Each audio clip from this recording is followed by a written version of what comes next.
Boni Nanayen ya, channel YouTube. Di masa lantai saya, Namo Buddhaya. Pemirsa, sobat-sobat Boni Nanayen, hari ini saya akan interview seorang umat Buddhis yang keren dan luar biasa. Sibuknya luar biasa. Saya beruntung dia mau hadir. Lebih sibuk dari Pak Presiden, ya. Jadi beliau punya banyak sekali aktivitas, ya. Beliau juga kepala rumah tangga, punya banyak bisnis, seorang dhamma duta, seorang trainer, ya. Jadi kita akan explore nih sebenarnya apa sih yang beliau kerjakan, mau ngapain sih gitu loh, ya. Jadi mari kita sambut dengan tepuk tangan Bapak Sugi. Selamat datang Pak Sugi ya. Saya kayak presiden ini. Iya, susah jadwalnya Pak, aduh, thank you banget. Nah, hari ini saya mau mutilasi, ya. Saya mau explore bener-bener tentang Pak Sugi ya. Oke, jadi apa sih yang nanti dikerjakan ya, kesibukannya apa aja ya. Jadi ini saya mau nanya dulu nih. Ya. Udah makan belum? Belum sih. Belum. Aduh. Coba habis ini kita makan. Ya. Saya mau sebenarnya Pak Sugi ini aslinya orang mana sih? Aku asli Jakarta. Jakarta. Jadi papa mama, kalau papa dari Jakarta, kalau mama sih keturunan Jawa gitu ya. Cuma kalau aku pribadi memang lahirnya di Jakarta gitu Pak.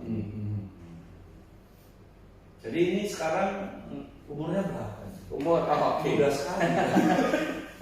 Aku kelahiran 86, jadi berarti di sekarang ini usia 34 ya. Setelah 34, terus juga aku udah berkeluarga. Aduh, banyak kecewa. Ya punya 2 anak dan 1 istri. Nambah. Sekarang ini juga kesibukan ya macam-macam sih. Terus seperti tadi Pak Pindi bilang, ya aku ada usaha di bidang ekspedisi, yaitu di JNT Express. Terus juga ada beberapa ekspedisi lainnya. Aku bantu teman dan saudara. Lalu juga ada usaha online dan ya sibuk macam-macam juga lah. Sosial juga ada, terus juga yang semi sosial juga ada, kayak gitu Pak Pindi. Nah bener kan? Ini sibuk banget. Jadi ini saya justru mau nanya nih, mau saya list nih. Ini bisnis dan kegiatannya apa saja coba? Satu-satu coba. Oke. Kalau yang utama sih sekarang ini JNT. JNT, oh jadi keluarga nggak berkegiatan keluarga? Enggak. Keluarga JNT. Keluarga biarin bisa makan sendiri. Anak-anak ayam Nyonya sendiri sabar ya. Jadi JNT punya JNT ya. Cabang bukan yang punya ya. Yang kedua ada ekspedisi lain. Cuma itu bantu ngelola aja gitu, teman-teman sama saudara yang punya. Wow, ada ekspedisi lain. Yang ketiga, terus juga usaha online. Usaha online. Ada berapa akun itu di Tokopedia? Di Tokopedia cuma satu. Ada Lazada, Shopee ada. Waktu itu ada buka, cuma sekarang lebih fokusnya di Tokopedia aja sih. Oke, apa lagi? Terus usaha keluarga ada juga. Ada usaha keluarga lagi. Sama Koko Ipar. Usaha apa sih? Macam-macam sih Papi. Ajak kongsi dong. Boleh. Oke, 4 apa lagi? Udah sih ya itu aja. Saya dengar kan ini lagi. Oh iya. Training. Iya. Apa sih training? Jadi aku training sekali promosi. Ya sekali promosi. Jadi aku associate trainer di EQ World. Jadi itu tentang mindset sama lebih ke EQ sama karakteristik manusia lah. Seperti itu. Ada satu lagi nih. Ada ya? Kok saya lupa? Saya lupa. Kan dulu jadi guru. Oh iya. Masih? Kalau sekarang udah enggak sih. Udah enggak. Karena uangnya udah nggak bisa nabung. Bukan sih. Ngapain Kalau sekarang masa pandemi jadi agak susah murid kalau untuk ketemuan apa gitu. Online ada, cuma saya nggak terlalu ini. Kirain habis kecil gitu suruh sana ngajar, ngapain belajar sendiri lah gitu. Bukan ya, enggak. Oke, jadi banyak sekali. Jadi ya pasti income-nya itu tak terbatas. Masih terbatas Pak, masih ada serinya. Jadi ini kita bisa elaborasi nih, ya. Nah, ini kan Pak Sugi nya Buddhis. Ya. Buddhis yang ganteng itu jarang. Lagi ya, saya kaya. Ganteng kalau selamanya Anda tak percaya Anda ganteng, ini statement Anda ganteng. Begitu ya. Ya. Untung cowok sama cowok nggak bungkus nih. Gini, kan Buddhis. sebenarnya sejak kapan sih mengenal Buddhis ini gitu? Kayaknya Buddhis juga menurut saya ya bukan mayoritas ya, Indonesia. Jakarta juga kita bukan mayoritas ya. Jadi dari mana nih Buddhis dan kok bisa gitu? Oke.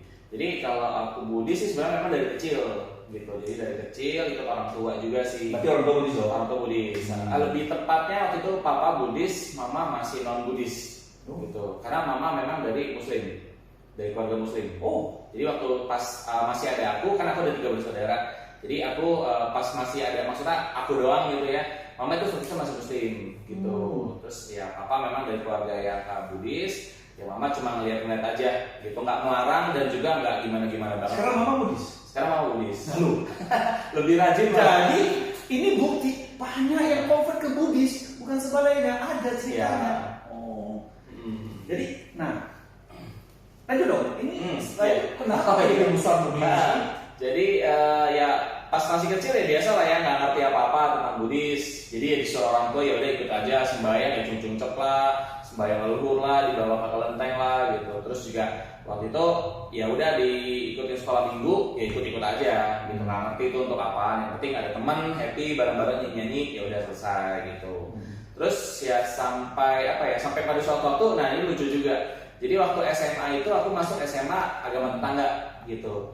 Dan jujur nyaman banget. Nyaman banget Pak Bindi.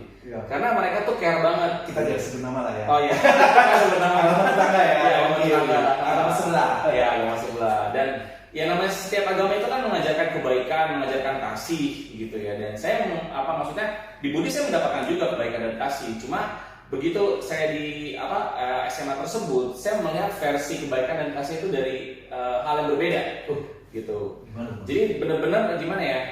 Saya tuh dianggap banget gitu Pak Pindi sebagai manusia. Jadi selama ini lo Buddhis lo nggak dianggap ya, sampai lo ke tetangga dianggap gitu. Nggak tahu juga sih. Entah mirip manusia atau manusia gitu. Parah. Jadi mereka tuh welcome banget gitu, welcome banget. Terus suka ngajakin banget gitu setiap minggu, ikutan yuk kita kegiatan agama kita gitu. Dan aku sih nggak ngeliatnya dari segi agama ya, tapi aku ngeliat dari manusia tuh mereka welcome banget gitu.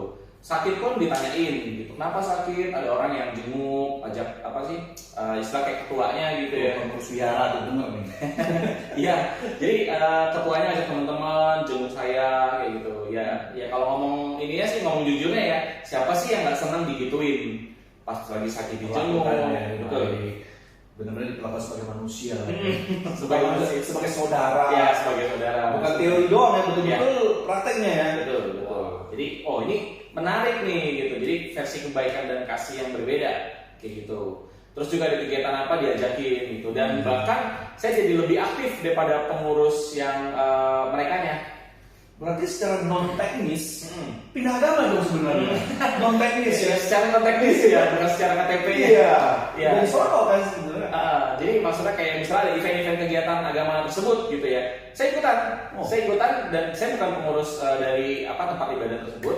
Tapi saya ikutan gitu, kalau ada apa, ajak dong gitu. Saya inisiatif sendiri. Jadi saya ikutan menghias-hias, ada acara apa gitu ya. Terus sampai ada beberapa tokoh agama yang nanya gitu, kamu emang dari mana sih gitu. Misalnya dari tempat ibadah mana sih? Oh, saya bukan agama ini gitu. Terus tokoh agama kaget, saya pikir kamu pengurus ini, soalnya saya lihat kamu tuh aktif banget gitu. Oh, bukan. Tapi Gitu. yang gue kagum dari lu kan aktif di situ. Iya. Pas ditanya, lu agama apa? Lu malah bilang bukan agama itu. Iya. Wah, Gitu. Keren. Mereka juga bingung gitu. Tapi kalau dibilang keren, ya itu ada satu keraguan juga gitu di diri saya. Jadi, di sini enak gitu. Di sini enak. Apa gue pindah aja ya? Nah, ini part menariknya. Justru ini yang menarik. Kan situ enak tuh. Betul. Ini gimana ceritanya? Akhirnya kamu malah balik lagi dan malah sekarang kan udah Maduta. Iya. Udah Maduta Bunyananya juga kan Betul. aktif banget pengurus. Nah ini turning point-nya gimana? Akhirnya kok malah orang bilang kembalilah ke kandang. Kembali ke kandang. Ini gimana turning point-nya? Ya, turning point-nya jadi waktu itu pas saya kuliah. Nah, jadi pas semester berapa ya? Semester 2 atau semester 3 itu biasa tuh ada mata kuliah agama. Kayak gitu. Mata kuliah agama tersebut saya bingung mau milih yang A atau yang B gitu. Yang A ini yang lama gitu, yang lama yang maksudnya yang sampai yang saya peluk sampai saat itu gitu. Yang B ini yang lain yang saya ngerasa senang gitu. Saya bingung, bener-bener bingung. Sampai akhirnya saya berdoa. Yang A yang Buddhis atau yang A yang Buddhis? Oh, yang A yang Buddhis, yang saya masih peluk waktu itu. Kan agama ada 5. Iya. Yang A yang Buddhis gitu. Nah, yang B ini yang lain gitu, yang lain. Nah, jadi saya waktu itu ini apa sih agama apa? Ngomong aja. Sebut aja lah ya. Kan apa? Oke. Yang B ini itu Kristiani. Oh, gitu. Saya sangat salut sekali sama teman-teman Kristiani karena mereka tuh memperlakukan orang lain itu seperti saudara sendiri. Oh, kayak gitu. Buddhis enggak ya? Buddhis ada, cuma yang nggak tahu ya. Nggak kerasa. Nggak kerasa.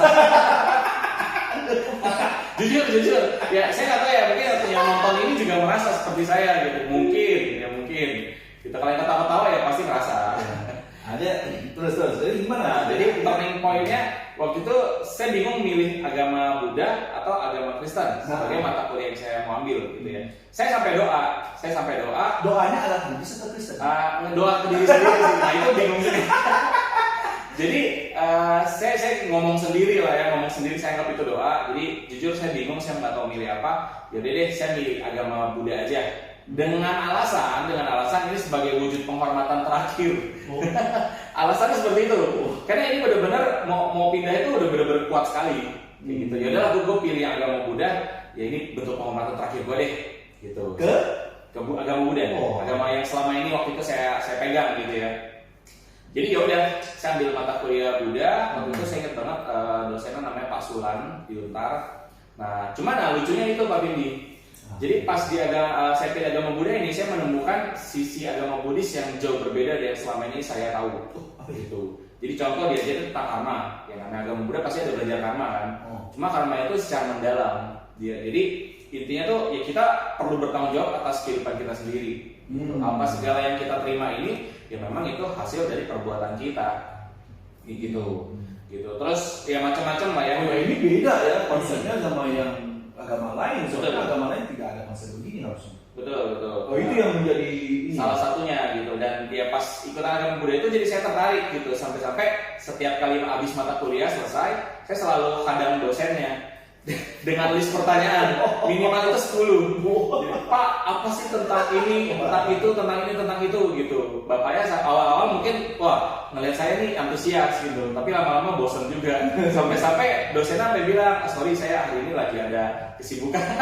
Ya nggak tahu bener atau enggak ya gitu. Ya pas dia kayak begitu kecewa juga ya, pertanyaan saya nggak kejawab kayak gitu. Dan dari situ nyari-nyari tuh ya dari internet lah, dan diskusi sama teman-teman, ikut forum Buddhis kayak gitu. Akhirnya saya semakin terbuka dan oke lah, ini kayaknya lebih cocok buat saya kayak gitu. Sip. Tuh turning point-nya ya, jelas.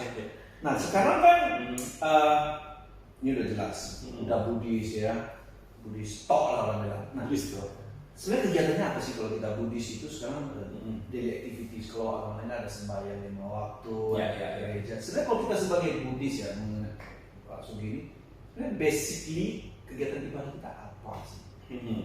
Kalau yang waktu itu saya tahu ya memang cuma kebaktian tok aja gitu ya, kebaktian tok, baca parita. Dulu udah lah, sekarang enggak. Kalau sekarang saya pribadi ya udah as a Buddhis ya saya lebih banyak berdoa ada, saya punya altar di rumah ya setiap pagi. Kalau misalnya ini sih nggak munafik lah ya, memang kadang bolong-bolong juga gitu, tapi setiap pagi saya selalu doa di depan altar. Kalau misalnya ada waktu lebih saya coba meditasi yang minimal sekitar 30 menitan. Habis itu ya udah lakuin kegiatan kayak biasa, sama ya setiap perbuatan itu saya lebih perhatikan sih. Kayak gitu. Karena kesadaran. Ini kan ini tanggung jawab saya juga nanti. Betul. Kalau latihan salah balik lagi. Gitu. Jadi justru kan ada ini loh. Kan isunya gini, kalau Buddhis kan apa-apa tanggung jawab gua. Kalau itu kan ada hukuman. Buddhis kayaknya nggak ada hukuman. Jadi lebih Buddhisnya lebih enak lah nggak ada hukuman. Kalau itu kan nanti kalau melanggar perintah masuk neraka. Iya. Kita kan ya kayaknya nggak ada cita-cita begitu ya, ada yang menghukum kita. Tetapi justru ini sebaliknya ya, begitu kita memahami karma bahwa apa yang kita lakukan menjadi tanggung jawab kita malah lebih aware ya, malah nggak melakukan kejahatan ya. Iya, betul. Jadi bisa dibilang kita mencari perlindungan bukan karena kita gimana gitu ya, tapi kita mencari perlindungan supaya kita nggak mengganggu, gitu, nggak mengganggu orang lain. gitu. Nah, ini nih gua mau masuk isu yang penting nih ya. Ya kalau nggak pertanyaan yang penting-penting ngapain kita undang ya kan? Ya, Gini loh. Saya rasa ini pemirsa juga pasti lu kan Buddhis, lu juga bisnis lu banyak. Sedangkan setahu gue tuh kan gimana ya, Buddhis itu kan ngajarin jangan serakah. Iya. Lu banyak bisnis, apa lu nggak serakah itu? Ayo untuk perangkat sama teori. Iya. Mana coba? Kan Jelasan nggak? ya, oke. Dulu saya sempat berpikir seperti itu Pak Vindi. Jadi sebenarnya sama gitu sama ya, mungkin ya karena pengaruh yang selama ini saya tahu gitu ya. Jadi ya Buddhis ya, maksudnya ajaran-ajaran yang sebelumnya saya tahu itu malah agak menghambat saya gitu. Jadi ya keserakahan dan lain-lain gitu. Bukan berarti saya serakah enggak, tapi pemahaman saya waktu itu masih pendek gitu. Jadi setiap kali saya dapat kesempatan, saya pikiran selalu aduh, ini ntar kalau gue ambil ini gue serakah nih. Wah ini nggak bagus nih. kok sempat begitu? Ya betul. Nah jadi ya sering dengan berjalan waktu ketemu teman-teman yang baik juga, para kalanimita dan juga guru-guru yang maksudnya merubah mindset saya. Akhirnya pemahaman saya ubah gitu. Jadi saya berpikir bahwa kalau punya ekonomi yang lebih atau materi yang lebih atau finansial yang lebih baik, kita bisa bantu orang lebih baik gitu. Kita sebagai umat awam ya kita bisa bantu sokong sangha malah lebih bagus lagi. Oh iya. Malah mungkin kalau kita punya materi yang lumayan, kita bisa loh undang sangha ke Indonesia gitu ya untuk berbagi dhamma, berbagi sharing dhamma gitu. Dan ini manfaatnya buat teman-teman yang lain itu luar biasa. Ya nggak mungkin lah ya bantainya pergi sendiri, pakai uang sendiri. Apalagi kalau bantai-bantai memang nggak pegang uang sama sekali. Ya, siapa yang mau iniin gitu. Lu tahu kan, orang itu ya, ini setahu saya orang-orang itu umat Buddhis lah. Ya. Kalau mau kaya ya ngapain bisnis banyak-banyak? Berdana aja kan hukum karma, berdana nanti kaya sendiri. Ya kan? Ya. Ya, saya sering tuh orang bilang, kamu kurang berdana. Jadi seolah-olah ya ngapain bisnis mah orang serakah, hanya kerja terus pagi siang malam, berdana saja nanti kalau memang kaya, bener nggak sih? Gimana ya? Ini pertanyaan menarik sih Pak Pilih. Jadi kalau dibilang berdana itu bisa bikin kaya, saya sangat setuju banget gitu. Cuma ya kita kan manusia Pak Pilih, punya akal budi, punya kebijaksanaan gitu. Berdana oke, tapi dilengkapi juga dengan yang lain. Yang misalkan berusaha bekerja gitu ya, bukan berarti ongkang-ongkang kaki gitu terus dana aja ntar gue kaya. Persen terbangkrut tuh. Iya. Ya karena pemasukan keluar terus. Betul. Logikanya kan gitu. Betul. Hukum ekonomi nggak terjadi. Kan hukum ekonomi itu ya uang itu berputar. Kayak gitu. Kalau nggak ada cuma keluar terus tapi nggak ada pemasukan ya gimana? Jadi tetaplah dana tetap. Betul. Harus Kerja keras nggak boleh lupa. Gitu ya. Iya. Jadi ya ya perlu punya skill. dan ini ya ini praktek nyata. Jadi doa, dana ini saya jujur kan kenal Pak Sugi ini udah lama. Dia sering dana ke saya loh kalau makan siang, kopi itu suka dia dana. Jadi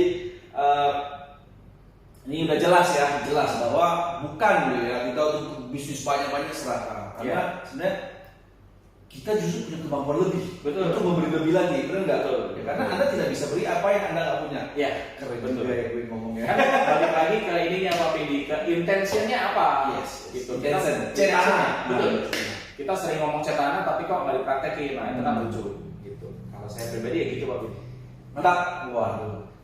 Oh mau nanya, bisnis, lu punya keluarga dong, istri lu minta perhatian dong, ya kan? Kemudian lu juga ada manuta, lu juga trainer, ya kan? Banyak kali kegiatan. Ini mau sinkronkannya gimana nih sebagai kalau di situ? Apa nggak hektik, apa nggak apa gimana? Coba gimana sih akan mensinkronkan? Kalau bagi waktu jujur, kalau saya pribadi ya masih berantakan tapi ini masih kacau. Jujur ya. Jujur. Ya kamu nafik kok saya pintar enggak. Ya apa adanya aja. Buktinya telat tadi jemput saya. Iya betul. Saya telat karena saya masih ngerjain kerjaan dulu. Gitu. Ya sebisa mungkin saya pasti sempetin waktu buat ini, buat keluarga, buat bisnis. Tetap lah ya. Tetap sisihkan ya. Tetap perlu. Karena kadang-kadang telat tambah tapi kita try to give ya. Ya balik lagi kontribusi kita lah. Saya sangat senang sekali kontribusi gitu. Dan istilahnya kenapa sih kita juga perlu waktu buat keluarga, nggak cuma buat bisnis, nggak cuma buat sosial gitu ya. Kebanyakan buat sosial juga bahaya buat keluarga nanti merepet. Ini ya Pak Sugi ini ya pemirsa ya, sesibuk-sibuknya kalau Dharma Duta siap loh ke pelosok-pelosok loh. Bener. Jadi luar biasa, ke penjara juga loh. Wah, jadi nggak tahu minus yang gimana, maka saya tanya. Tapi katanya berantakan dikit ya. Ya, pasti berantakan. Saya juga masih berantakan. Oke, nah ini pertanyaan terakhir lah ya. Lu kan aktifnya di BY Dharma Duta. Kalau saya lihat nih, kalau orang bisnis nih, kalau gua kasih lu sesuatu kan gua mau dapat sesuatu doang. Cuannya apa? Kalau Dharma Duta BY kan ya tahu juga lah saya. Orang saya juga isi. Udah kita memberi rugi lagi. Iya, memberi rugi lagi. Iya dong, udah Dharma Duta bensinnya kita sendiri, dapat angpau kita mesti setor lagi, belum dana lagi, belum waktu lagi, pulang kadang diomelin istri lagi, ya kan.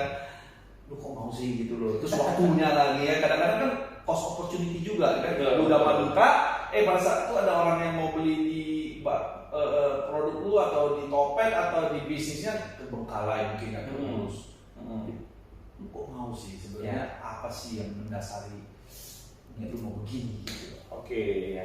Nah, kalau dibilang nggak ada maunya, ya bullshit lah ya, itu bohong. Ada yang maunya? Ada dong maunya. Maunya apa sih? Kenapa sih saya mau berbuat sosial seperti itu? Gitu. Padahal kalau dari segi materi, apalagi perhitungan bisnis, ini nggak cuan, defisit pasti nggak cuan, minus. Kalau sampai hari ini nggak cuan juga. Nah, cuma kan memang kita hidup di dunia tuh ya nggak bisa selalu dihitung dengan angka gitu Pak Widi. Kalau dibilang ada maunya, ada. Saya mau hidup saya itu ya bermanfaat gitu. Karena buat apa sih kalau cuma cari duit itu habis ya udah selesai gitu Pak Widi. Mungkin orang-orang yang kalau kita pas lagi masih ada duit, orang-orang dekat sama kita. Tapi begitu pas kita nggak ada duit, belum tentu orang mau dekat sama kita gitu. Tapi kalau hidup kita bisa bermanfaat buat orang lain, sekalipun kita nggak punya uang, akan selalu ada orang yang mau deketin kita kayak gitu. Lu udah jujur ya, lu gini happy nggak sih? Dibilang happy, kebeban ada juga. Tapi setiap kali kebeban saya selalu mikir gitu, untuk apa sih saya berbuat ini? Why I do this gitu? Reasonnya apa? Alasannya apa gitu? Keluarga ya kalau misalnya saya kayak yang tadi Pak Widi bilang ke pelosok gitu ya, sekali jalan 2 jam, balik 2 jam. Sama istri ya? Ada ya gitu ya. Saya ya udah diemin aja gitu. Ya nggak perlu saya counter. Ya, kadang kalau misalnya waktu yang tepat saya jelasin, saya berbuat ini kontribusi loh, saya sebagai manusia tuh pengen melakukan sesuatu yang bermanfaat. Lebih bermakna ya. Jadi ini satu hal yang gua dapat ya dari Pak Sugi. Hidup bukan hanya sekedar angka. Keren banget itu Pak. Gua di Pak Billy. Bener ya. Hidup tuh bukan soal angka bro. Ya. Cuan berapa, gua keluar berapa, itu mah main saham. Cuan ya. Soalnya dari kecil kayak gitu Pak Billy, kita selalu dinilai dengan angka gitu. Pas masih kecil sekolah dengan angka. Udah gede dengan angka lagi, nggak ada habisnya. Tingkat sukses angka dulu berapa? Betul. Sekarang kalau semua angka yang banyak dianggap lebih bagus. Padahal susah lah. Coba kalau diukur dengan anak lu 10. Anak lu lebih banyak daripada orang anaknya 1 atau 2 coba. Lu bayar lah uang sekolah. Katanya banyak anak banyak rezeki. Kalau begitu kenapa banyak anak suka teriak-teriak kurang makan, kurang gizi? Mana rezekinya? Betul itu. Wah, saya nanti pakai itu kata. Hidup bukan sedang keren. Oke. Ya, ini karena waktu nih, nggak terasa nih udah hampir setengah jam. Udah setengah jam sekali. Jadi sekali lagi thank you banget ya. Sama-sama. Nanti aku undang lagi, boleh ya. Waduh, ini banyak mau diekspor. Pertanyaan masih banyak. Ini waktu. Terima kasih sekali lagi. Sama-sama ya. Sama semuanya. Untuk terakhir, silakan kasih closing statement lah. Kira-kira pesan dan kesan apa ya kepada umat Buddha, pemirsa, publik ya. Maksudnya ya tentang sebenarnya Buddhis itu atau pandangannya harus bagaimana sih sebenarnya. Ya terserah lah mana ya. Closing statement ya, saya bingung nih. Mungkin gini kali ya. Jadi berbuat baik itu ya perlu gitu ya. Tapi berbuat baiknya intention kita tuh apa sih? Pas pertama kita mau melakukan, kita perlu ingat kembali gitu. Apa sih sebenarnya intensi atau tujuan kita melakukan ini gitu. Apakah mau bahagiain keluarga? Apakah mau hidup kita bermanfaat gitu. Nah, terus yang kita lakuin ini selaras nggak dengan tujuan kita? oke mau bahagiain keluarga, tapi kok kita malah melakukan yang sebaliknya, kayak gitu, malah bikin keluarga marah-marah atau apa gitu kan, itu agak bertolak belakang. Nah, kalau menurut aku sih gitu ya. Jadi di Buddhis tuh menarik banget cetana ya Pak Windy, pikiran itu adalah pelopor. Nah, ini juga yang melandasi apapun yang kita perbuat. Mungkin seperti itu sih Pak Windy. Oke, baik. Pemirsa, penonton dan fans dari Bodinya Nayen, demikian wawancara kita, bincang-bincang kita bersama Pak Sugi. Ya. Di saat terakhir, Buddha kembali di mana beliau memberi nasihat kepada para biku dan muridnya dengan mengatakan, bangunlah pulau bagi dirimu sendiri. Lindungilah diri kamu sendiri. Berlatihlah sungguh-sungguh. Ya. Jadi dari pembicaraan kita dengan Pak Sugi, kita bisa dapati kalau kita bisa mengerti karma ya, kita sebenarnya secara langsung sudah membangun pulau bagi diri kita sendiri. Setiap hari kita berlatih untuk menjaga pikiran kita supaya kita tidak melakukan hal-hal yang merugikan orang lain, karena di mana itu nanti akan lagi kembali merugikan kita. Ya, kan dengan demikian kita secara perlahan sudah membangun pulau bagi perlindungan bagi diri kita sendiri. Gitu ya. Sekian, sampai jumpa di Buddhist Insight yang akan datang. Terima kasih. Bye. Yo.